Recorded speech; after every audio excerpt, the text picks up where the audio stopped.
L'interview matinale première partie. Ce matin, j'ai le plaisir d'accueillir 3 invités. Des invités que... Hop, j'ai perdu ma chaussure. J'en perds mes tongs. Des invités que j'ai déjà eu l'occasion de recevoir autour de ce micro. Notamment Chantal Bloin, bonjour. Bonjour. Alors Chantal, présidente des Amis de l'Abbaye. Tout à fait. Et voilà. Et on va faire comme ça le tour. Ensuite, j'ai Dominique B. C'est bien ça? Oui. Donc Dominique, vice-présidente. Vice-présidente des Amis de Des l'Abbaye. Amis Oui. de l'Abbaye de Saint-Ferme. Bonjour. Bonjour. Je suis poli, je dis bonjour à tout le monde. Et évidemment, nos auditeurs le connaissent très bien pour son excellente émission Adichatz consacrée à la langue occitane que vous pouvez écouter tous les mardis entre 18h et 19h. C'est Alain Pierre. Bonjour Alain. Adichatz.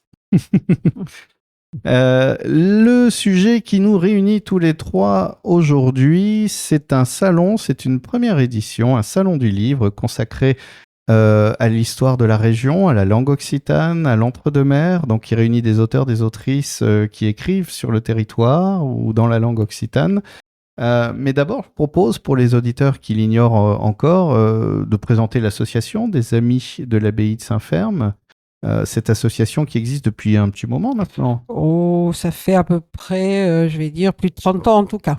Ouais, Oui, voilà. oui, une bonne trentaine d'années. Et c'était Madame de Régnac qui était à la tête de cette association. Et malheureusement, après sa disparition, d'autres personnes ont pris le relais pour continuer son œuvre, parce qu'on peut parler d'œuvre, parce qu'elle a fait beaucoup de bien à Saint-Ferme. Alors, on se doute que le lien, c'est avec l'abbaye. La mission des Amis de l'Abbaye, les missions, les événements que vous organisez, parce qu'il y a quand même de l'actu autour de cette association. Tout à fait. On a régulièrement, enfin tous les ans, nous avons la crèche vivante de Saint-Ferme qui est classée au patrimoine. Donc c'est quand même exceptionnel. Je crois que c'est la seule crèche vivante classée en France. Donc c'est un gros morceau. Et puis après, nous faisons des expositions artisanales. Ça peut être d'autres expositions.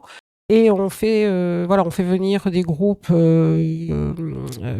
d'orchestres symphoniques ou d'artistes classiques. Mais on peut faire aussi d'autres choix dans le jazz ou dans l'occitan. Ou voilà. C'est un petit peu diversifié. Faire vivre cette abbaye, la faire découvrir à ceux qui ne la connaissent pas encore. Oui. Et comment est arrivée cette envie justement d'organiser un salon du livre ? Qui est à l'origine de cette idée ? Un peu toutes les deux. Oui, voilà. Toutes les deux, quand on a pensé organiser une des journées occitanes, avec Alain, c'est vrai qu'on a tout de suite pensé au livre. Livre occitan, livre sur l'histoire, l'entre-deux-mers, voilà. Donc, et oui, on a pensé que c'était important de faire connaître ces auteurs et ces autrices qui sont de notre région et qu'on méconnaît quand même un petit peu, alors qu'ils ont une belle actualité et qui font de très très beaux livres. Ouais, et qui font partie de la richesse de ce territoire, justement. Tout à fait. La langue occitane, on l'entend parler dans Adichatz, par exemple, toutes les semaines. C'est aussi une langue qui se prête à la poésie. Je sais qu'Alain, tu me disais qu'il y a de très beaux et grands auteurs dans cette langue. Est-ce que tu peux nous en parler un peu ? Eh oui, la langue occitane, c'est une langue qui date évidemment, comme toutes les langues romanes, du Moyen-Âge. À l'époque où le latin est arrivé, c'est mélangé aux langues locales, et selon les régions, on a parlé espagnol, français, occitan, et on a la fierté en occitan quand même d'avoir la plus ancienne société savante, qui a été créée à Toulouse en 1323 par 7 gentilshommes et 7 bourgeois qui ont voulu honorer la qualité de la poésie et du chant occitan des troubadours. Et c'est pour cela qu'en 2024, l'occitan, grâce à cette poésie courtoise qui s'appelle le fin amour, cette poésie occitane est enseignée dans 75 universités dans le monde. Et on est très heureux qu'elle puisse s'exprimer à Saint-Ferme dimanche 29 septembre. Alors, le Salon du Livre, on va détailler le programme, on prendra sans doute le temps dans la deuxième partie de parler des auteurs, des éditeurs que vous accueillez et aussi des scolaires. Enfin, il y a 3 jours vraiment autour de ce salon. Ça commence le vendredi 27 septembre jusqu'au dimanche 29 septembre, 3 jours donc autour du livre. Voilà, 3 jours intenses où on va faire découvrir aux enfants cette langue occitane, la poésie, le chant, tout va être mêlé et je trouve que c'est hyper important justement de faire passer cette culture qui est importante. On sait que dans le Sud-Gironde, il y a pas mal d'élèves qui s'intéressent à cette langue. Dans l'Entre-deux-Mers, est-ce que c'est dynamique aujourd'hui encore? C'est quoi la cartographie un peu de... Je pense qu'il y a une école sur Langon. Nous, on va recevoir les élèves du collège de Pellegru, mais il y a Caumont, il y a, je sais plus. Il y a plusieurs collèges. Il y a plusieurs collèges, oui, effectivement, il y en a une bonne dizaine, hein, je pense, parce qu'il y en a aussi sur l'Entre-deux-Mers. C'est à Langon, donc, en Sud-Gironde, que l'enseignement de l'occitan a le plus d'élèves au niveau du département et au niveau aussi de l'académie. Donc, on retourne vers cette langue qui a été abandonnée pour les raisons que chacun sait, c'est-à-dire la non-officialité. On disparaît d'abord de l'administration, puis de l'école, puis des médias. Et merci à REM d'avoir ouvert la porte il y a bien longtemps, hein, puisqu'on en est à plus de 700 émissions en occitan à REM, d'avoir permis de continuer. Et je remercie aussi les amis qui sont une des rares associations éclectiques à mettre dans leur programme cette partie de notre culture historique qui, à mon avis, fait partie de nous et qu'il ne faut pas oublier, malheureusement, trop souvent laissé de côté. Il y a donc à l'époque cette langue et ces troubadours qui ont été célébrés par ce conseil à Toulouse. Aujourd'hui, est-ce que c'est une langue qui est toujours éditée? Est-ce qu'on trouve des auteurs qui écrivent et est-ce qu'on pourra le découvrir justement pendant ce salon? Oui, tout à fait. Et des personnes, Sandrine Billy d'ailleurs, écrit sur la Sauve, etc. Elle écrit peut-être pas en occitan, mais en tout cas elle le parle. Sandra Pasteur, c'est la même chose. Ils sont plusieurs à le parler couramment. Et on a Cathy Bernard surtout, qui est maître de conférence à l'université de Montaigne, Bordeaux-Montaigne. Voilà. Et qui sera là. Et ainsi que Guy Latry. Voilà, qui est aussi de l'université de Montaigne. Non, on a des personnes importantes qui viennent au Salon du Livre, qui vont obtenir un stand. Donc, comment ça se passe le recrutement? Qui décide? C'est un travail collégial de dire tiens, je connais cet auteur, cet éditeur, j'aimerais bien... En fait, on a regardé un petit peu qui pouvait venir nous partager avec nous. Et Dominique les a contactés et voilà, ça s'est fait tout simplement. De fil en aiguille, j'ai envie de dire. Je crois que c'est Alain qui avait donné quelques pistes comme ça de noms, d'éditeurs, d'auteurs. Et puis après, en cherchant sur Internet, on en a vu d'autres. Et puis d'autres auteurs ont parlé d'autres éditeurs. Enfin voilà, donc ça s'est un peu complété. Et puis je connaissais, moi, après... tout ce qui est les éditions L'Entre-deux-Mers, Bernard Larieux, Sylvie Faravel, enfin tout ce qui est côté histoire, voilà, de L'Entre-deux-Mers. Donc avec tout ça, ça s'est complété, on est complet. C'est-à-dire que l'abbaye, c'est bien, les salles de l'abbaye, mais c'est vite plein, finalement. Oui, mais enfin, on aura quand même 12 auteurs et quand même 4 éditeurs. Oui, ça fait quand même du monde. Puis organiser 2 tables rondes, justement, l'après-midi. Donc, c'est beaucoup de choses à mettre en place. Et on a Benoît Pénicaud, qui est de Diolivol aussi. On arrive à la fin de la première partie. Ce que je propose, parce que là, on commence à parler un peu plus en détail du programme, c'est de prendre le temps. On se retrouve dans la deuxième partie. On va détailler un peu tous ces auteurs de ce salon du livre.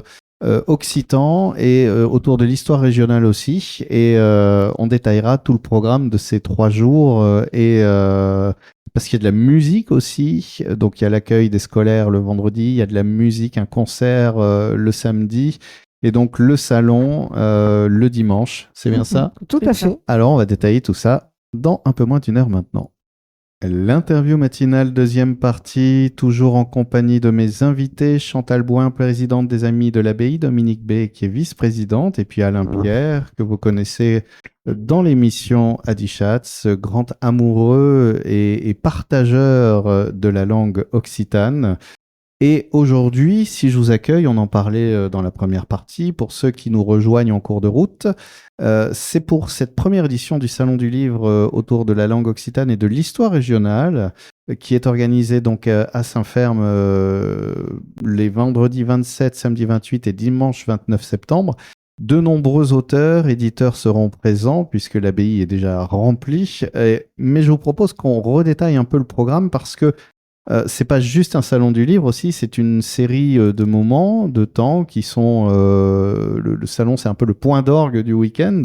Alors d'abord, il y a l'accueil des scolaires, effectivement, avec la participation de plusieurs groupes scolaires, que ce soit des maternelles, des primaires ou même des collégiens qui viennent de Pellegru.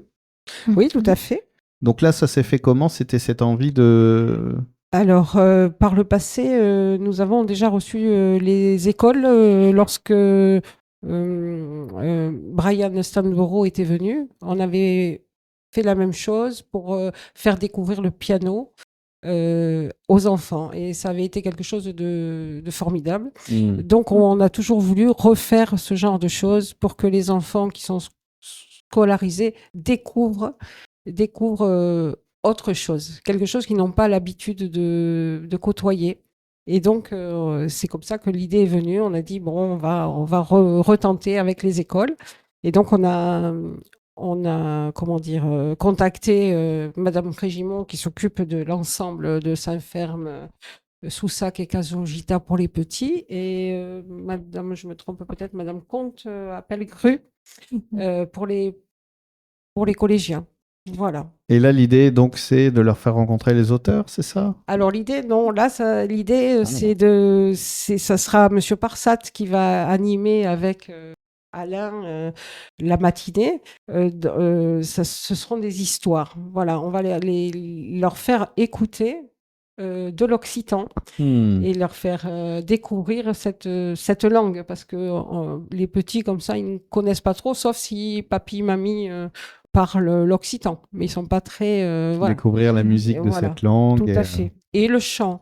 Donc, les maîtresses sont en train de leur apprendre 3 chants en occitan. D'accord. À chaque âge, on a donné une petite chanson à apprendre. Donc, ils vont se produire après... Voilà. Alors, pour certains, pour ceux qui voudront, ils pourront venir se reproduire le samedi. D'accord. Sur scène avec le groupe. Ça, c'est dans un second temps. Oui, parce que le samedi, c'est la musique. Tout à fait. Le samedi, c'est donc la musique et c'est le groupe Igor qui va venir. Mais en première partie, nous aurons Thierry Parsat pour les contes, ainsi que Sandra, je me trompe, Sandra Pasteur-Salafranc, qui, elle, vient des Pyrénées et qui est auteure de belles histoires de campagne et de montagne, justement. Elle vient juste de sortir son livre et elle va venir nous conter un petit peu tout ça. Voilà. Et en seconde partie, nous aurons le groupe Igor pour la chanson. Voilà. Alors, Igor, j'imagine que c'est un groupe qui chante en occitan. Les un deux. Peu. Les deux? Oui. D'accord. C'est quoi comme balade musicale qu'ils nous proposent? Leur genre, c'est de l'occitan. Ça ressemble un petit peu à Nadao. D'accord. Okay. Voilà. C'est un petit peu dans cet esprit-là. Et ils écrivent leur texte et la musique. Ils font les deux. Ok. Et voilà. Je crois d'ailleurs que c'est un nouveau spectacle qu'ils viennent présenter. Tout à fait. Ça s'appelle Aki. Et c'est tout nouveau, voilà. C'est une première pour eux, là? Je crois que c'est la première fois. Ah, donc là, c'est une exclue à Saint-Ferme. On pourra voir le 28 septembre avant tout le monde. Donc, c'est possible, oui. Je pense que c'est la première fois. Bon, on va rester sur cette idée. C'est accrocheur. Oui. Tout à fait. Et alors, j'aime bien parce qu'il y a ce petit mot. Pour les plus courageux, nous finirons par une soupe à l'oignon. Tout à fait. C'est-à-dire, quelle drôle d'idée.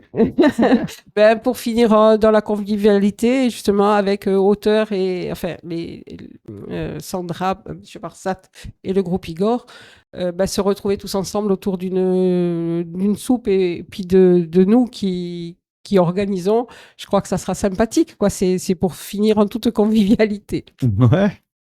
Alors ça, c'est le samedi. On a passé un bon moment. Il est un peu tard. On a la bouche qui sent fort l'oignon, mais on est content. et vite après, on va se coucher parce que le lendemain, c'est l'ouverture du salon. À partir de quelle heure?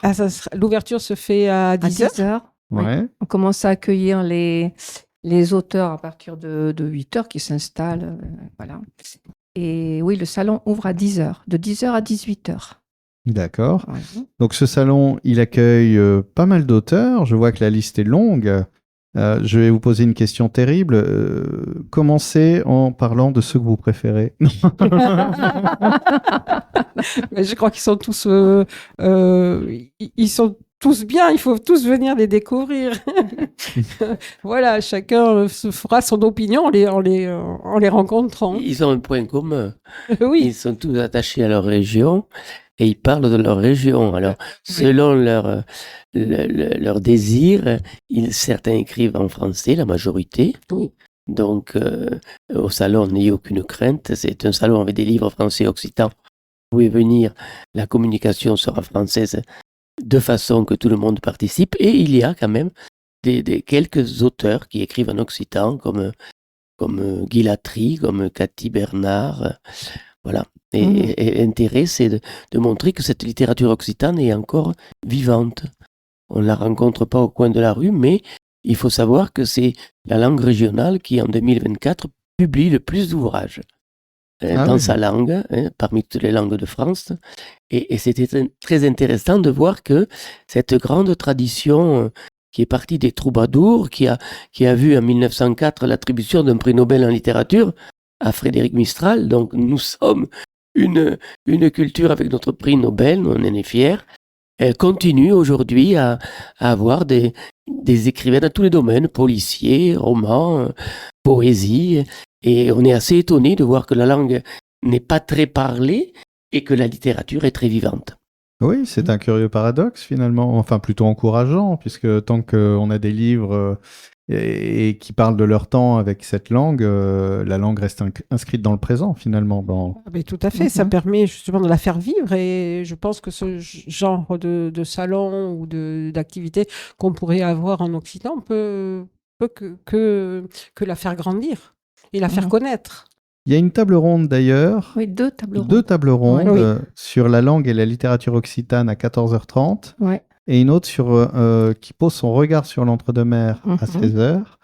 Alors, qui sont les intervenants? Alors, la première table, il y a Alain qui sera l'animateur, avec deux intervenants, Cathy Bernard et Guy Latry. Voilà. Et la deuxième, ce sera animé par Philippe Aragas. Il y aura Bernard Larieux qui va intervenir, Sylvie Faravel et Martine Bois de l'association Aspect. Voilà. Et cette table ronde, donc, oui, parce que c'est l'occasion aussi de parler de l'histoire de l'entre-deux-mers. Tout à fait. Qui est très riche Et surtout qu'on a des personnes quand même qui écrivent beaucoup. On a Monsieur Benoît Pénicaud qui est d'ici, qui écrit sur Diolivol. Après, on a justement Sandrine qui écrit sur la Sauve. Voilà, des lieux qu'on connaît, qui sont très proches de nous. Et c'est toujours un peu aussi ce drôle de paradoxe que de vivre tellement dans un endroit qu'on oublie de le regarder.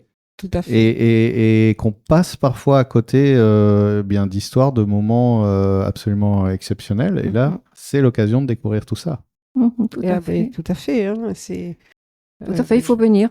Vous discutez avec des auteurs, des autrices qui auront plaisir à partager justement tout à fait, avec vous. Et ça, c'est aussi le propre des salons. C'est toujours ces moments où on peut rencontrer des gens pleins d'enthousiasme et qui peuvent être très disertes et très dans l'envie de dire, de raconter. Des fois, on n'a même plus l'impression d'acheter le livre tellement... C'est ça. Mais on a un auteur qui est Jean-Marie Darmian, qui écrit sur les réfugiés italiens, mais qui écrit aussi sur le créoné.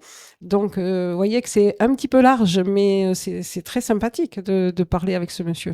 Ce sont tous des passionnés. Oui. Tous ceux qui ont répondu très vite, d'ailleurs. C'est ça qui est fort, c'est qu'on a lancé un appel et tous ont répondu positivement, rapidement. Eh bien, on va lancer une autre sorte d'appel, puisqu'on arrive déjà à la fin de la deuxième partie, c'est-à-dire un appel à ce que le public vienne à la rencontre de ces passionnés. Et ça se passe, je le rappelle, donc pour le public, ce sera le samedi 28 pour la partie musicale et le dimanche 29 pour le Salon du Livre à l'abbaye de Saint-Ferme, dans un très beau lieu, avec de très belles personnes. Et voilà, qu'est-ce qu'on peut dire d'autre Eh bien, merci. oui. Merci plat, c'est ça qu'on dit, non? Merci plat, tout à fait. Et rendez-vous donc à Saint-Ferme.